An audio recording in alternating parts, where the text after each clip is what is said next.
it's not just about lowering a flag, but it's also about taking action to find out where these children are, who's in those graves, and then finally making those communities feel better, feel healed, feel reconciled with the ongoing problem of this country, which is to ignore the impacts of residential schools, or to not include, or to simply just try to turn the page on history. To honor the many children killed in Canada's Indian residential school system, Canadian flags at federal buildings and facilities have been at half-staff since May.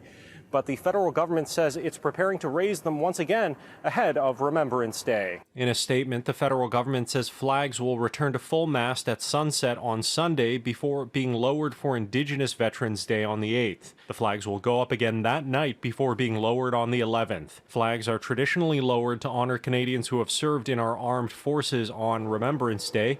But those flags have been at half-staff since the discovery of unmarked graves at the former site of the Kamloops Indian Residential School. While I think it's important to honor veterans, I think there's a way that we could do both at the same time.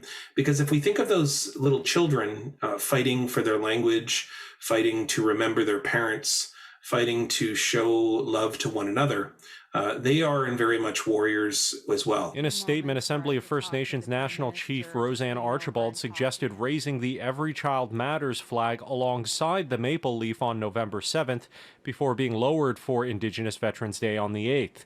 But the federal government gave no indication it planned to add the orange Every Child Matters flag. We need to figure out some way to get beyond just flag masts and getting into finding all of those children, releasing records, finding the ways in which we can reconcile with those communities that had nieces and nephews, sons and daughters in the tunes of thousands who have been lost. Negan Sinclair is the grandson of a residential school survivor and veteran, and says that while the symbolism of the flags is important, the work of reconciliation continues. While the federal government says it intends to appeal a decision on compensation for First Nations children in care, Sinclair says he's heard that a deal may be in the works. I have to let you know that the tribunal negotiations, I have some knowledge that they're going quite well. And so what that tells me is that the issue is that